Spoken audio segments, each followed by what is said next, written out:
Gloire à Dieu. Gloire à Dieu. Je rends grâce à Dieu ce matin.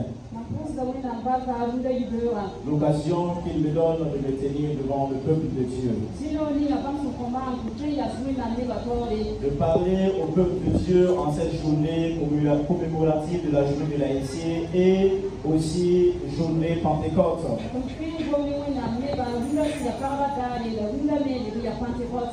Que Dieu bénisse son peuple au nom de Jésus. Je voudrais dire merci aux autorités de cette assemblée qui ont bien voulu me donner ce temps afin que je puisse m'adresser au peuple de Dieu. Merci à l'AIC qui a porté son choix sur moi, à ma modeste personne.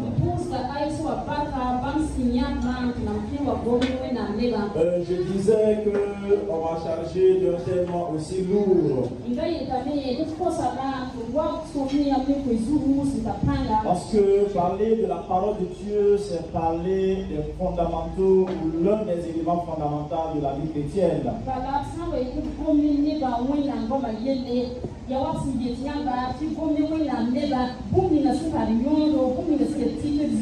Et en plus, ce thème principal, applique-toi à la lecture de la parole de Dieu, tiré de 1 Timothée 4,13. Il y a deux autres sous-thèmes.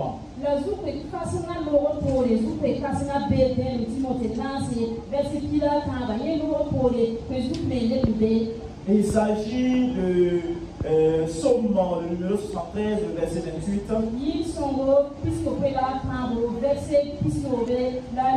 Qui dit ceci: mon plus grand bien, c'est m'approcher de Dieu. Le deuxième sous-thème est tiré de Jean 21,6. Jetez le filet du côté droit de la barque.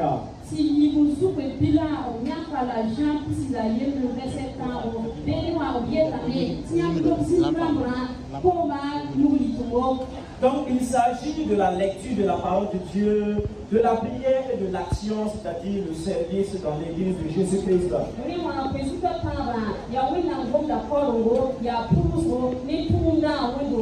Et parler de ces trois éléments, c'est parler des trois éléments fondamentaux de l'église.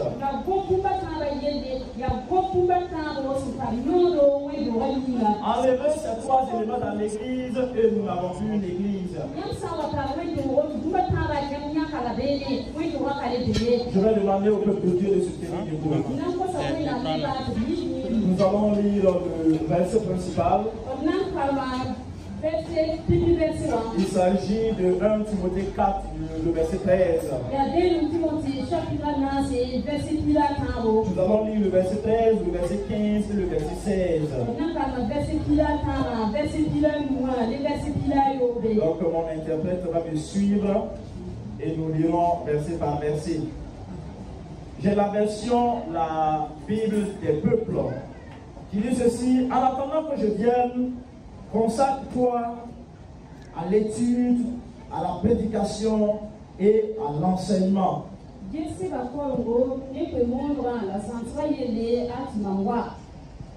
Voilà donc tes occupations et comment tu dois te situer, et ainsi tous seront témoins de tes progrès.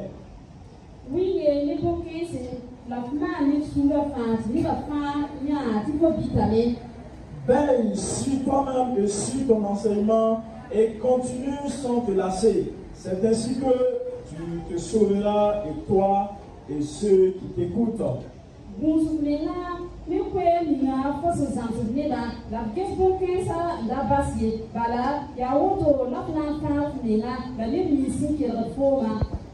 Veuillez vous asseoir dans la présence du Seigneur. Ce matin, il s'agira de faire un résumé de ce que nous avons dit sur la lecture de la parole de Dieu, de la prière et ainsi aussi de l'œuvre que nous devons mener dans l'Église.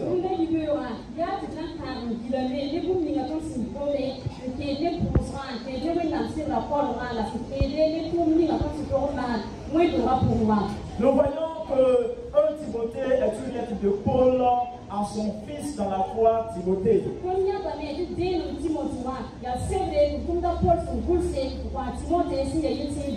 Alors Paul a chargé Timothée de régler certaines choses dans l'église d'Éphèse. Et pour cela, Timothée devait veiller sur sa propre vie. Et pour aussi gérer le peuple de Dieu, conduire le peuple de Dieu, Timothée devait se consacrer à la lecture de la parole de Dieu.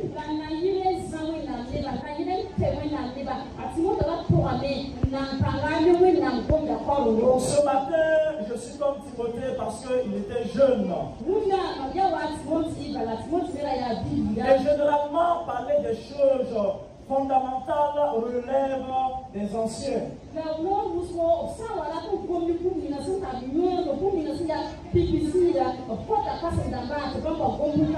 Mais Dieu peut se servir de n'importe qui pour parler de ce qu'il veut à son peuple.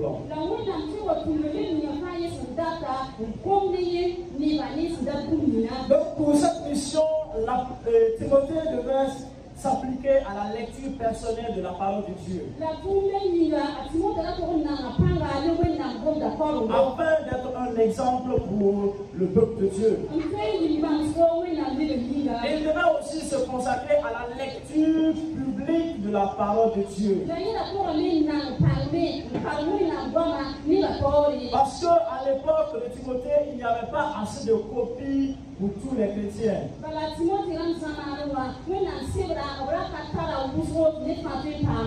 Et même en plus de cela, tous ne pouvaient pas lire. Et aujourd'hui, c'est vrai, nous avons un nombre suffisant de copies, mais tous ne peuvent pas lire, donc le travail continue encore de nos jours.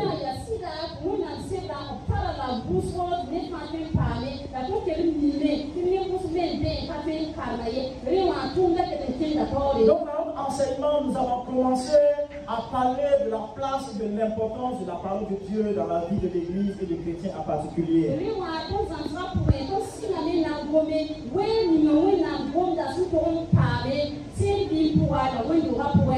Nous avons également dit que parler de la lecture de la parole de Dieu, c'est parler d'une redécouverte de notre identité.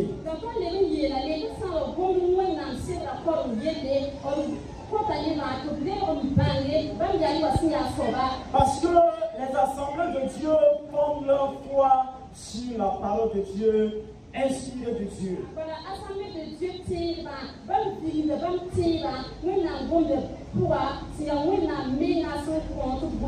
Et le premier point doctrinal, c'est les saintes écritures constituent la parole de Dieu, inspirée de Dieu, l'infaillible règle de la foi en général et du chrétien en particulier.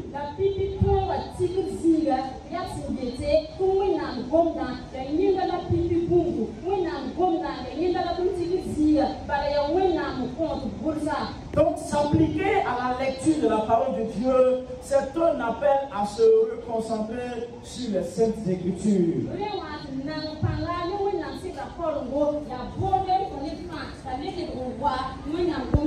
Pour savoir qui tu es réellement. Parce que la parole de Dieu est l'identité de l'Église. Et lorsque nous perdons la parole de Dieu, nous perdons notre identité. Quand nous parlons de l'Assemblée de Dieu, nous savons que nous sommes une église évangélique et pentecôtiste.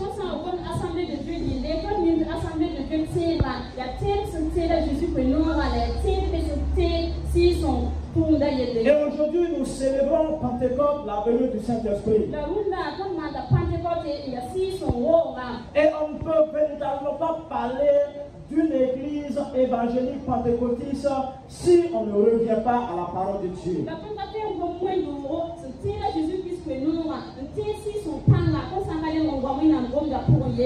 Parce que notre pentecôtisme vient de la parole de Dieu.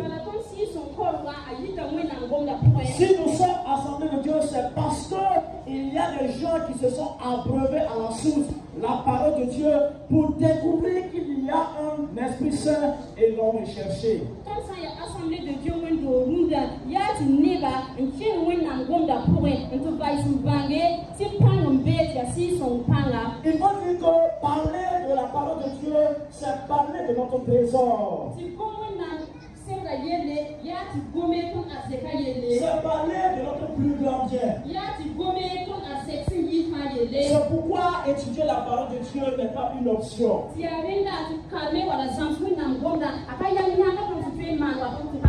C'est une nécessité, c'est une vie à mener. Nous avons dit au peuple que Dieu avait fait une alliance avec le peuple d'Israël.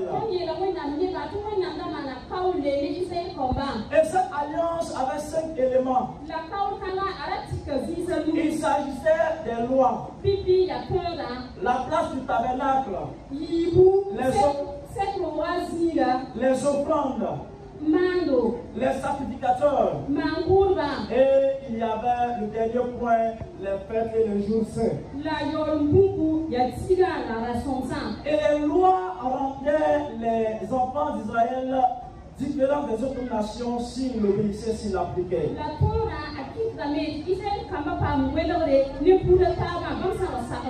Ainsi, si nous voulons garder notre identité, si nous voulons être différents de ce monde, il faut garder la loi de l'Éternel, c'est-à-dire la parole de Dieu.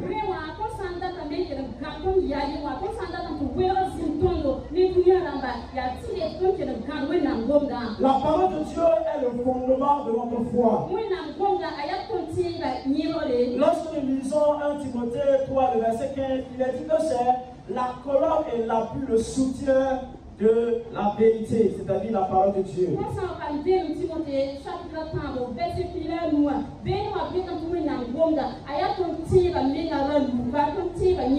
Ainsi, l'Église de Jésus-Christ se doit de garder cette vérité-là. Parce que nous la possédons. Et si nous la perdons, nous perdons notre identité et notre trésor. Jean Calvin, un des réformateurs, pouvait dire ceci. Partout où nous voyons que la Bible est prêchée, purement et écoutée,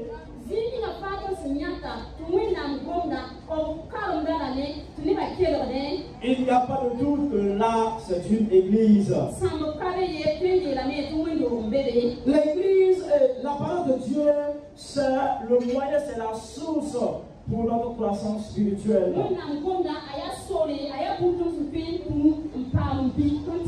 Chaque chrétien se doit de grandir, de progresser dans sa vie, dans sa marche avec Jésus-Christ. Et c'est en s'appliquant à la lecture de cette parole que nous allons pouvoir grandir. C'est en s'appliquant à la lecture de la parole de Dieu que nous pouvons porter des fruits. Lorsque nous lisons dans Jean 15, il est question des sarments et du sceptre. C'est-à-dire l'image du chrétien et de Christ. Il faut s'attacher à Christ pour produire des fruits. L'homme en tant que créature ne peut également vivre et s'épanouir sans son Créateur. Nous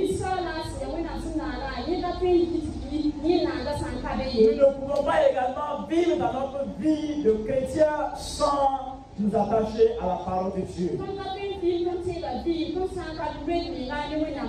Elle est seule capable de construire en nous une vie épanouie. C'est elle seule qui peut construire en nous une vie solide avec Christ. Vivre par l'esprit n'est pas possible si nous ne vivons pas de la lecture de la parole de Dieu. Nous ne pouvons pas produire les œuvres de quelqu'un qui vit dans l'esprit si on ne s'attache pas à la parole de Dieu.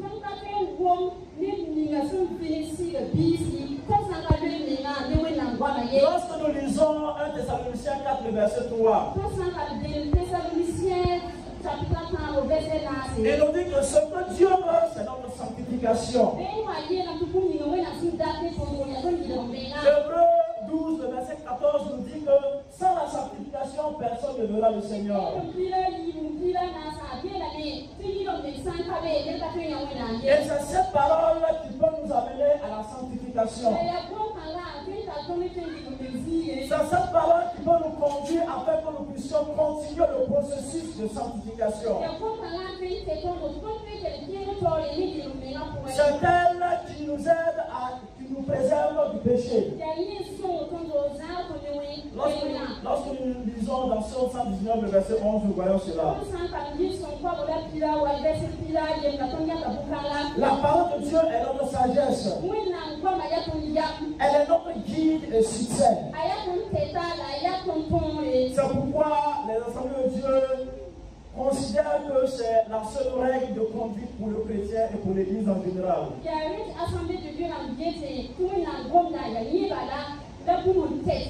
Dans toutes les situations, nous devons nous poser la question, que dit la parole de Dieu? Nous avons également dit que nous ne pouvons pas nous affaiblir, nous ne pouvons pas rester solides dans un monde où il y a des doctrines relatées si on ne s'attachait pas à la parole de Dieu.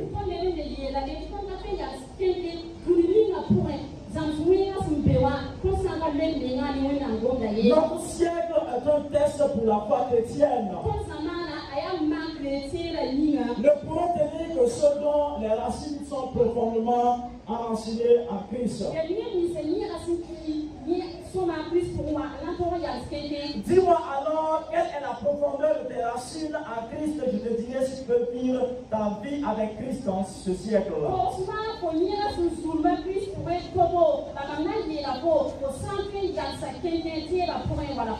Et il faut s'enraciner dans la parole de Dieu pour pouvoir rester ferme dans ce monde de turbulence.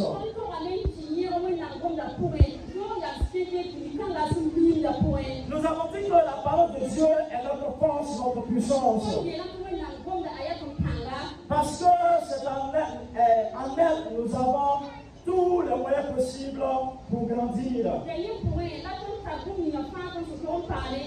Mais également c'est en elle que nous avons la force pour pouvoir résister aux ruses et l'ennemi. C'est en elle que nous trouvons les ressources pour ne pas nous conformer au siècle présent.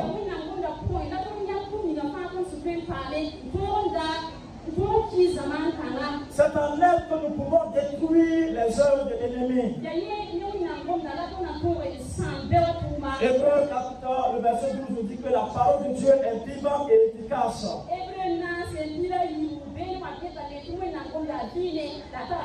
Appelons-nous donc à la source, la parole de Dieu.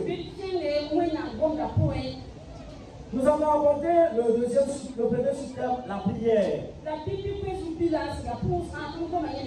Nous allons résumer ce sous-thème-là en quelques mots. Nous avons dit que la prière, c'est s'approcher de Dieu. Et c'est l'un des moyens de s'approcher de Dieu également. Et dans le mot prière, il y a l'aspect humilité. Et lorsque nous voyons la grandeur de celui qu'on veut s'adresser, alors nous devons montrer un signe d'humilité devant ce Dieu-là.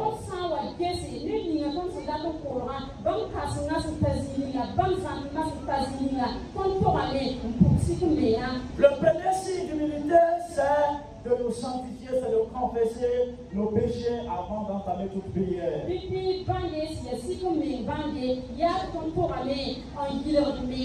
Dans la prière, il y a l'aspect intercession. Et j'ai dit ceci que la prière est la respiration de l'Église. Et les structures en constituent les poumons. C'est pourquoi j'ai invité l'AEC à être le poumon de la prière. Le poumon de l'Église. De soutenir l'Église à la prière. Accordons une prenons place de choix à l'église. Nous allons maintenant parler du deuxième système avant de faire la synthèse. Il s'agit de Jean 21, le verset 6. Jean 21, le verset 6.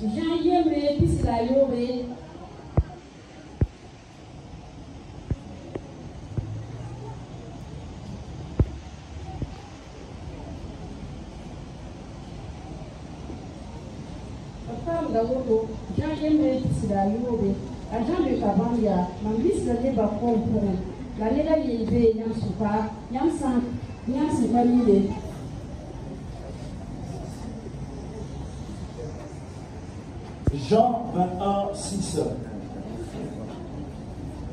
Jean 21, le verset 6.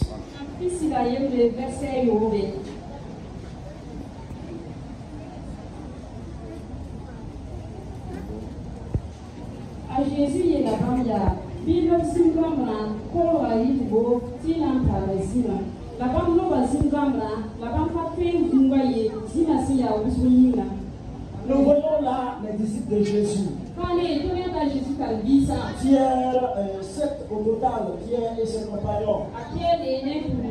Nous avons Pierre, nous avons Thomas, nous avons Nathanaël, Barthélemy et 2 autres qu'on n'a pas nommés.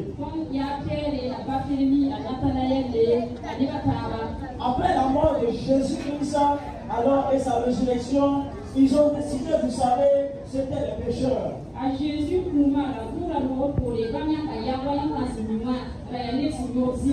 d'aller reprendre leur activité péché. Et nous voyons que c'était des gens vraiment très aguerris dans la pêche. Ces personnes avaient revu toutes les pollutions. C'était des experts en pêche. Ils savaient que c'était la nuit également qu'ils pouvaient bien pêcher. Mais à leur grande surprise, ils sont allés pour pêcher. Et ils n'ont rien pris durant toute la nuit. Ils n'ont rien eu dans leur pêche. Alors au petit matin, Jésus se révèle à eux. Mes enfants, n'avez-vous rien pris? Ils ont répondu, non, nous n'avons rien eu. Il faut dire que malgré toutes les conditions réunies, malgré qu'ils avaient l'expertise avec eux, malgré que c'était la nuit et que les poissons, on pouvait les pêcher la nuit, ils n'ont rien eu. Cela nous apprend beaucoup de choses. Dans le service avec le Seigneur, dans l'annonce de l'évangile,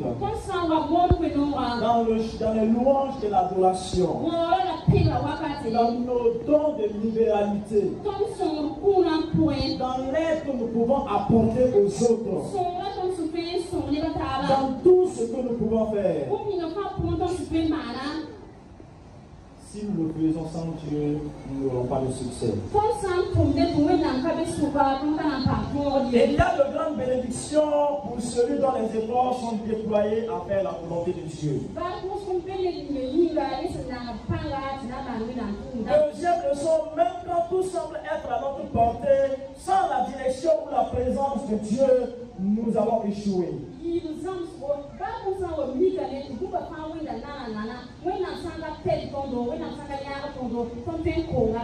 Nous mènerons des actions qui ne porteront pas de fruits. Nous devons en cela nous laisser guider par Dieu. On ne peut pas faire le travail de Dieu sans Dieu. On fait l'œuvre de Dieu avec Dieu. Si nous vivons sans la présence et la direction de Christ, la majeure partie que ce que nous ferons sera vanité et échec. Toute action qui se veut être couronnée de succès doit être avec Dieu. Lorsque Dieu nous confie une charge, faisons ce travail avec Dieu toujours. Approchons-nous donc de Dieu pour voir nos activités pour nous donner succès. Les disciples ont jeté le filet. Ils ont mis en œuvre leur expérience. Mais ils n'ont pas pu avoir quelque chose. C'est pourquoi haïssez de Nayargé. Quel que soit ce que vous voulez faire, quelle que soit la grandeur de vos activités, quelles que soient les compétences que vous avez en votre sein, quels que soient les moyens financiers que vous avez avec vous, le plus important c'est d'avoir Jésus-Christ avec vous. Le plus important c'est de faire ce service avec Jésus-Christ. Ne faisons rien et rien sans Jésus. Que Dieu nous bénisse au nom de Jésus. Si la parole de Dieu se plaît à nous parler à travers sa parole, il nous a aussi donné cette grâce de nous adresser à lui par la prière. S'attacher à la parole de Dieu conduit à la prière. C'est donc dire que la parole de Dieu et la prière sont deux ressources nécessaires que Dieu nous a données pour communier avec lui.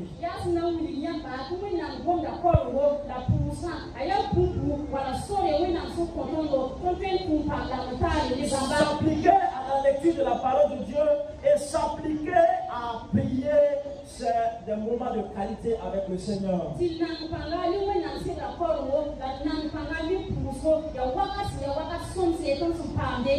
Un auteur disait qu'on ne peut pas s'attacher à la parole de Dieu sans prier. Quand lorsqu'on s'approche de la parole de Dieu, on a besoin d'être encore plus près de Dieu.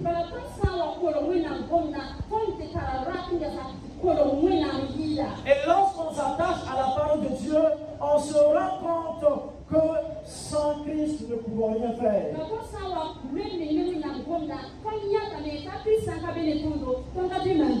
Lorsqu'on s'attache à la prière et à la parole de Dieu, on se rend compte que nous ne pouvons rien devenir sans Christ.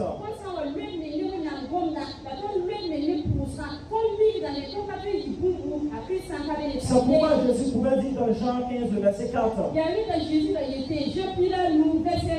sans moi, vous ne pouvez rien faire. La parole de Dieu constitue la base d'une prière juste et efficace.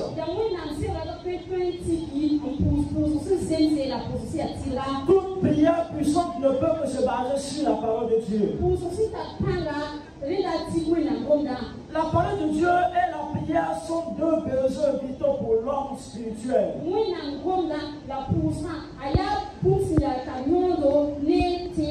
La parole de Dieu et la prière sont deux éléments de communion et d'entretien de notre relation avec Dieu.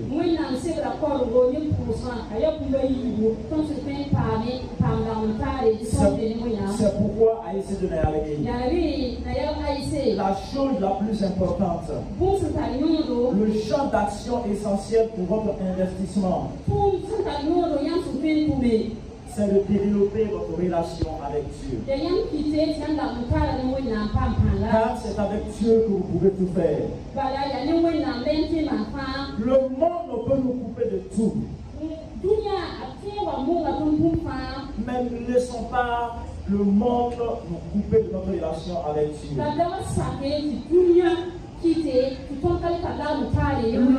Le monde peut nous arracher tout. Il peut nous déposséder de toutes choses, mais il ne se pas déposséder la prière.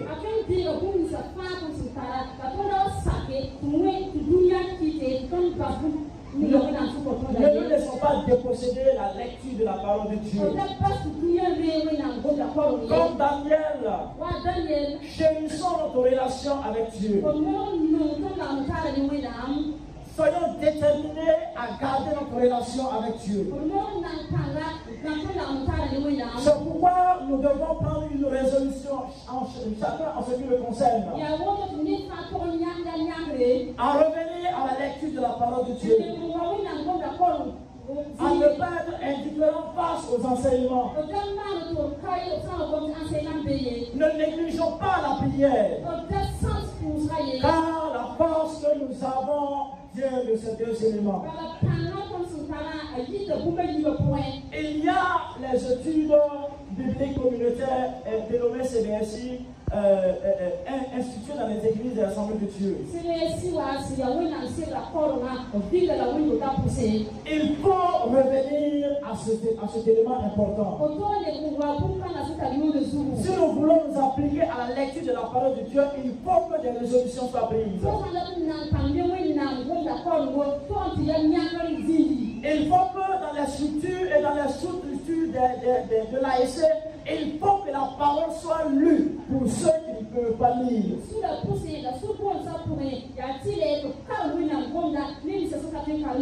Il faut chercher ces documents d'études bibliques mis à la disposition de l'Église pour instruire le peuple de Dieu, parce que les structures, leur raison d'être, c'est d'approcher, c'est de faire vraiment leur membre des disciples de Jésus-Christ.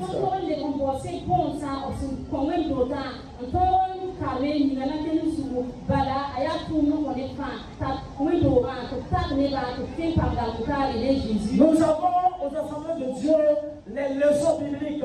Si nous voulons grandir, si nous voulons nous appliquer à la lecture de la parole de Dieu, il faut s'appliquer à écouter ces leçons.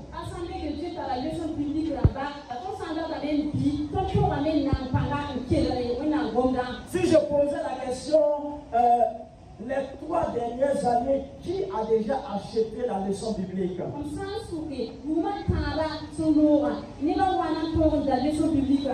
Ce n'est pas sûr que la moitié de l'Église lèvera la main.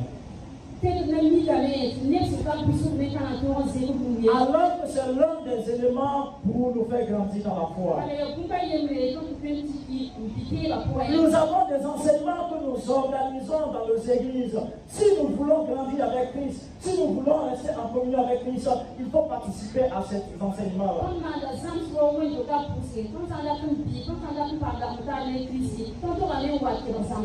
En plus de cela, pour la jeune génération et pour ceux qui ont des employés, lorsque vous partez sur le net, Play Store, vous avez l'application Emmaüs.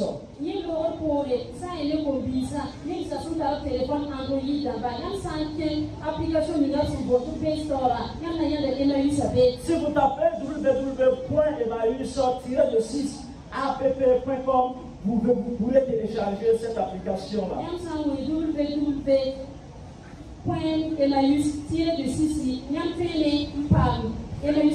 Et chaque jour, on vous donnera un chapitre à lire et à répondre à des questions.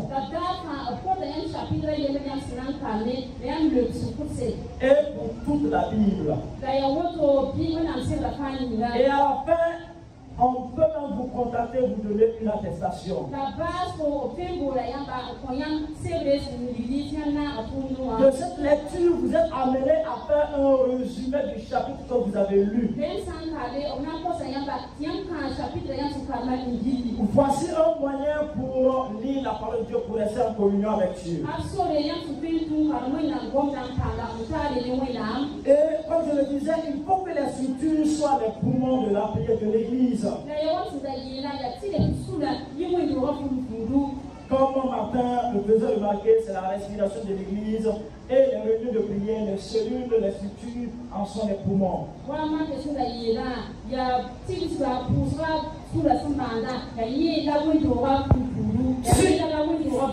Si on s'applique à la lecture et à la prière,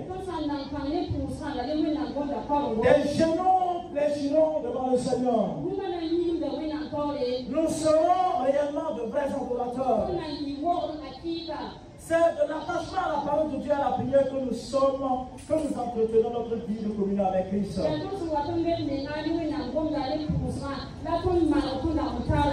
nous entrons dans une vie d'action, nous entrons dans une vie de service. Et c'est là que nous pouvons remporter les victoires. C'est là que nos projets peuvent avoir le jour. C'est là que nous pouvons avoir le réveil. Pénétrons donc dans la présence du Seigneur. Pénétrons donc dans la présence du Seigneur pour comprendre beaucoup de choses. Pour que l'impossible soit possible. Pour que l'ambigu soit clair. Pour que le difficile soit facile. Que le psalmiste pourrait dire dans Psaume 60. Que c'est avec Dieu que nous ferons des exploits. C'est avec Dieu que nous réussirons. C'est pourquoi le Seigneur Jésus-Christ a dit à ses disciples, avant de s'en aller, n'allez pas, ne bougez pas de Jérusalem. Ne partez pas de Jérusalem. Restez à Jérusalem. Recevez la puissance. Recevez l'autorité. Parce que cette autorité, c'est nécessaire pour votre service. C'est nécessaire pour servir le Seigneur. C'est nécessaire pour comprendre la parole de Dieu. Et l'efficacité de votre service vient de l'esprit qui sera en vous. Parce que Jésus avait chargé ses disciples d'annoncer l'évangile. Et il les a dit l'efficacité de ce service-là. La force de ce service-là. Attendez, ne vous éloignez pas de Jérusalem. Ne vous éloignez pas de moi. Attendez, je vous enverrai. Ce que le Père m'avait promis, je vous l'enverrai. Vous recevrez une puissance. Le Saint-Esprit surviendra sur vous. Et vous serez la témoin. Vous serez la témoin. Vous serez la témoin. Vous briserez le plan de l'ennemi. Vous arracherez des personnes à Christ. Et vous ferez des exploits dans tout ce que vous entreprendrez. Pentecôte. Pentecôte. Pentecôte. Le Saint-Esprit est venu. Le Saint-Esprit est venu. Le Saint-Esprit est venu pour nous donner la force afin que nos actions soient efficaces, afin que nos actions portent de fruits, afin que nous puissions vivre dans la sanctification, afin que nous puissions nous enraciner encore avec Jésus-Christ. Avec Jésus-Christ. Quelle résolution prends-tu ce matin? Comme tu fais ce matin, t'appliquer à la lecture de la parole de Dieu. Priez le Seigneur. Cette parole c'est Jésus-Christ. Cette parole c'est Jésus-Christ. Qui nous donne sa force. Qui nous donne son esprit. Pour pouvoir demeurer dans sa présence. Nous prions ferré. Mais avec Jésus-Christ. Avec le Saint-Esprit. Que Dieu nous a donné. Que Jésus-Christ a mis en nous. Laissons la place à ce Saint-Esprit-là. Laissons la place à la parole de Dieu. Laissons la place à la prière. Et nous verrons que nous serons réellement des vrais adorateurs. Que Dieu vous bénisse. Au nom de Jésus. Amen.